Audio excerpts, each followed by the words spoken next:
Pendant que vous souffrez, le fond peut aussi être une excellente fondation sur laquelle construire et sur laquelle grandir. Dans cette vidéo, Rick Rigsby va vous montrer qu'est-ce qu'il en coûte d'en vouloir dans la vie. Et petite parenthèse, préparez votre paquet de mouchoirs parce que j'entendais Ludo qui travaillait sur le montage et je crois qu'il pleurait. Mon père prenait son déjeuner ici à l'académie. Il devait être au travail à 5 heures. On vivait à l'avenue Louisiana, qui se trouve à 15 minutes d'ici. Ma mère disait que pendant environ 20 ans, mon père quittait la maison à 3h45 du mat. Un jour, elle lui a demandé « Pourquoi papa ?» Il a répondu « Peut-être que l'un de mes enfants me surprendra en train d'agir avec excellence. J'aimerais partager 2 choses avec vous. » Aristote a dit « Vous êtes ce que vous faites avec répétition. » Du coup, l'excellence doit être une habitude, pas une action. N'oubliez jamais ça. Je sais que vous êtes fort. Je sais que vous êtes en condition pour naviguer, mais rappelez-vous toujours d'être gentil. Toujours. N'oubliez jamais ça. N'embarrassez jamais maman. Ouais, si maman n'est pas heureuse, personne n'est heureux. Si papa n'est pas content, tout le monde s'en fout. Ça, je peux vous le dire. Leçon suivante. Une leçon d'un cuisinier, qui est là-bas vers le stand. Fils, sois certain que la serviette de ton servant soit plus grande que ton ego. J'aimerais vous rappeler quelque chose à vous les diplômés. L'ego est l'anesthésiant qui allège la douleur de la stupidité. Si vous avez une personne proche à qui vous souhaitez envoyer cette phrase, laissez-moi la répéter. L'ego est l'anesthésiant qui allège la douleur de la stupidité. La fierté est le fardeau d'une personne stupide. Vous ne serez jamais un bon compagnon de bord. Vous ne serez jamais un excellent directeur. Vous ne serez jamais un bon coéquipier, s'il ne s'agit que de vous. Vous ne serez jamais un bon superviseur ou un conseiller, s'il ne s'agit que de vous. Vous ne serez jamais un bon employé, s'il ne s'agit que de vous. John Wooden était coach de l'équipe de basket de UCLA. C'était son métier, mais sa vocation était d'impacter les gens. Avec tous ses championnats nationaux, devinez ce qu'il faisait lorsqu'on le trouvait au milieu de la semaine. Il allait dans le placard, il attrapait un balai et nettoyait le sol de sa propre salle de gym. Vous voulez avoir un impact? Trouvez un balai.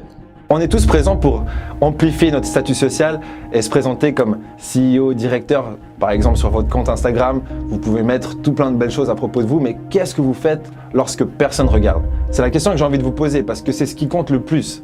Justement, cet état d'esprit de balayer votre propre salle de gym, c'est l'état d'esprit qui vous manque, à certains d'entre vous en tout cas, l'état d'esprit de tout faire. On dit qu'il faut déléguer, mais bien sûr que vous allez commencer à déléguer lorsque vous avez déjà tout fait vous-même et que vous vous mettez dans une situation où vous pouvez vous permettre de déléguer les tâches les moins signifiantes. Mais ne commencez pas par déléguer et commencez par balayer, commencez par ces tâches ingrates qui vous mèneront là où vous voulez aller. Chaque jour de votre vie, vous trouvez un balai. Vous faites grandir votre influence de cette façon. De cette façon, vous attirez les gens pour ensuite pouvoir les impacter. Leçon finale. Fils,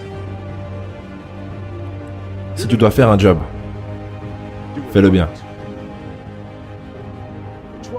Il y a 12 ans, lorsque Ozzie Smith est rentré dans The Hall of Fame, il a dit pendant son discours d'induction quelque chose que je vais citer mot pour mot. Il a dit « On m'a toujours dit à quel point je peux être médiocre. J'ai toujours été critiqué pour ma médiocrité. Mais j'aimerais vous dire quelque chose. J'ai été debout ici devant vous, devant tous ces gens, sans écouter ces mots. Mais en me disant tous les jours de viser les étoiles, d'être le meilleur que je puisse être. Assez bon n'est pas assez bon si ça peut être mieux. Et mieux n'est pas assez bon si ça peut être le meilleur. Laissez-moi continuer avec une histoire très personnelle qui, je pense, mettra tout ça en avant. La sagesse viendra à vous de la source la plus improbable qui soit, souvent à travers l'échec.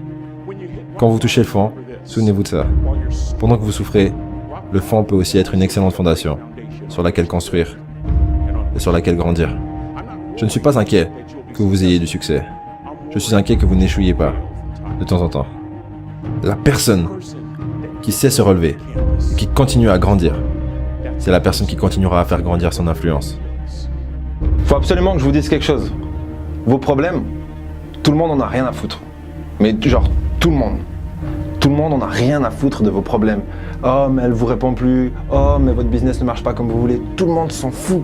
Tout le monde s'en fout à un point extrême. C'est presque cruel. Et c'est important de le savoir et de l'accepter. Ça vous permettra d'aller de l'avant et de compter sur vous-même. Et ça vous donnera l'opportunité de réduire cette période ou vous agirez comme une victime lorsque quelque chose vous arrive? Dans les années 70, ils m'ont aidé à passer ce cap. Laissez-moi vous présenter quelqu'un. J'ai rencontré la femme la plus belle que j'avais jamais rencontrée. Cette femme était la plus belle femme que j'avais jamais vue de ma vie. Il y avait juste un petit problème. À cette époque, les femmes n'aimaient pas les énormes... Disons qu'elles n'étaient pas aveugles, quoi. Elles aimaient les quarterbacks et les running backs. Est-ce qu'il y a des quarterbacks et des running backs ici? Levez la main. Enfoiré. Enfin bref, donc... Nous sommes à cette soirée dansante et j'apprends que son nom est Trina Williams, de Lompoc, californien. Et on était en train de danser, et on était tous excités. J'ai décidé au milieu de la danse, avec elle, que j'allais lui demander son numéro de portable. Trina était la première femme. Trina était la seule femme à l'université qui m'a donné son vrai numéro. Le jour suivant, on est allé à Baskin & Robbins, manger une glace. Mes amis n'arrivaient pas à y croire. C'était il y a 40 ans. Et mes amis n'arrivent toujours pas à y croire. On est allé à un deuxième rendez-vous, et un troisième, et un quatrième.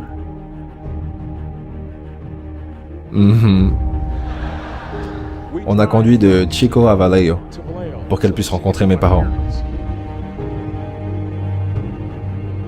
Mon père l'a rencontrée, mon papa, mon héros. Il la rencontre, il me tire sur le côté et me demande est-ce que c'est une psycho, mais peu importe. On est ensemble pendant une année, 2 ans, 3 ans, 4 ans. À ce moment-là, Trina est une senior à l'université. Moi, j'étais toujours un étudiant de première qui a essayé de s'en sortir. Donc maintenant, c'est l'heure de faire ma demande. Donc je parle avec son ami. On est en Californie, c'est les années 70. Donc ça doit être dehors. Il faut qu'il y ait une bougie.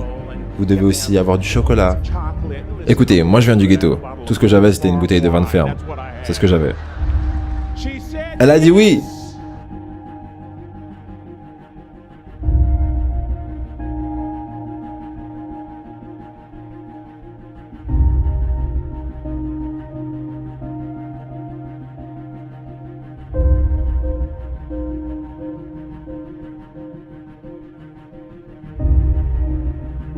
C'était le point clé. J'ai marié la femme la plus belle que j'avais jamais vue. Est-ce que vous êtes déjà allé à un mariage et avant même que le mariage commence, vous entendez ça? Mais comment c'est possible? Et le pire, c'est que ça venait du côté où il y avait ma famille.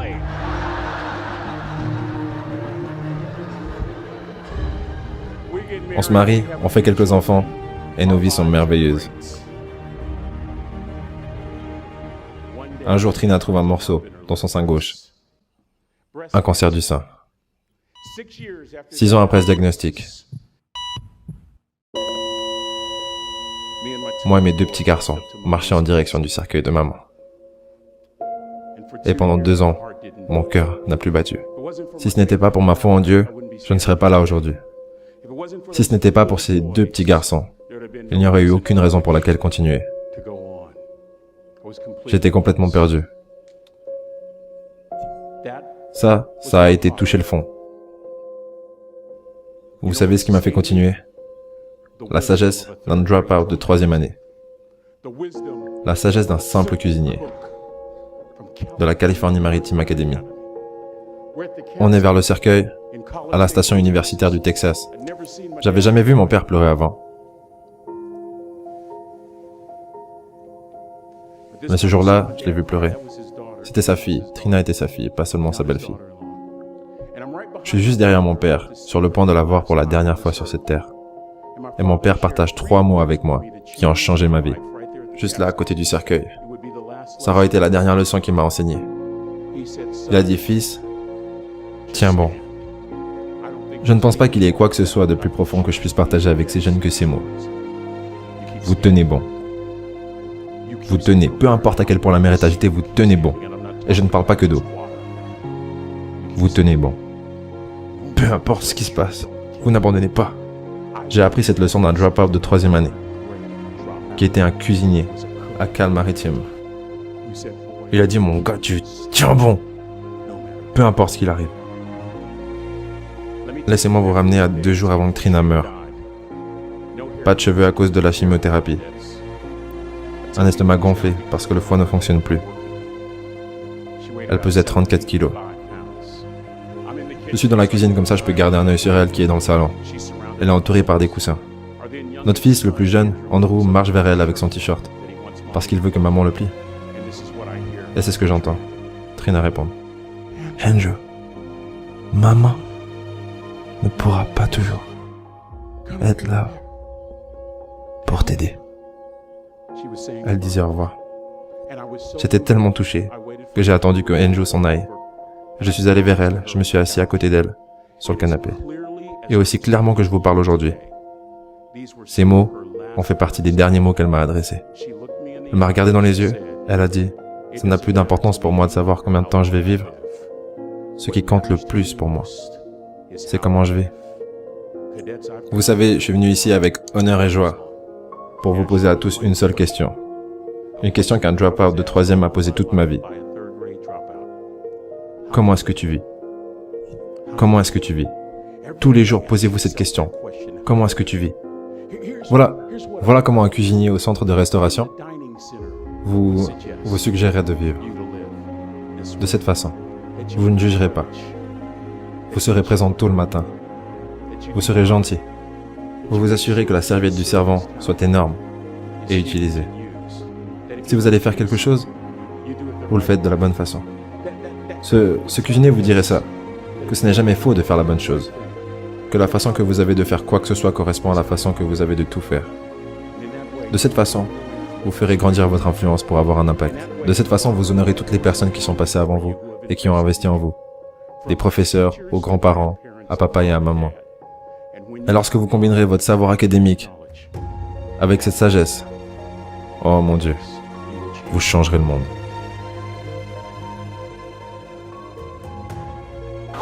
Bon, tous ceux qui ont pleuré, il n'y a pas de honte à pleurer, mais s'il vous plaît, partagez cette vidéo. Si vous avez pleuré, vous partagez cette vidéo, c'est un ordre. Déconne. Bon, plus sérieusement, si vous avez été touché par cette vidéo, n'hésitez pas à la partager, mais bien sûr qu'il n'y a pas d'obligation. Vous faites absolument ce que vous voulez. Mais ça me ferait plaisir. Et ça compte. Ou peut-être pas. Peu importe. Rendez-vous dans la description avec le livre Motivation Kit de survie, Tuer le confort, votre vie en dépend. Et le deuxième lien, c'est un lien qui vous mènera au pays magique des livres audio. C'est en partenariat avec Audible et vous allez pouvoir vous éduquer dans votre voiture, dans les transports publics, partout et devenir un petit génie, une graine de petit génie, j'ai même envie de dire. Voilà, je vous dis au prochain épisode et encore merci à vous. Donc allez-y, dites-moi que vous avez eu une mauvaise journée. Parlez-moi du trafic, parlez-moi de votre boss.